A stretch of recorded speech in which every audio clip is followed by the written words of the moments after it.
I'm just taking notes like I would and sharing them, and it's been such a surprise that people actually find it interesting and helpful. I'm Natalia Vélez, and I'm a PhD student in psychology. I would actually describe my sketches as kind of happening in the spur of the moment. So I usually start them at the beginning of the talk, and I finish them sometime during the Q&A at the end of the talk.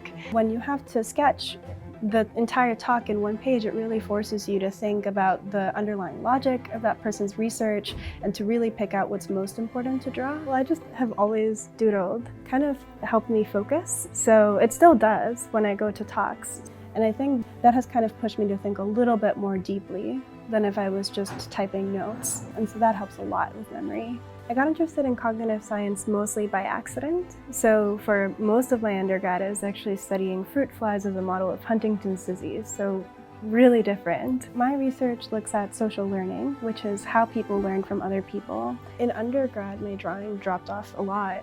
I actually kind of rediscovered it last year when I started deciding to draw these talks. I think I come from a family of sketchers. I grew up in San Juan, Puerto Rico, and I came to the US for undergrad to study at MIT. There are a lot of artists in my family. So my dad is an architect, my uncle is a professional artist, my aunt is an extremely talented sketcher also. I still think of this in a lot of ways as my hobby, and I think that there's a lot of power in approaching it as just a hobby because it gives me so much independence. It's just the way that I take notes. The talk sketches are really just how that has evolved as an adult.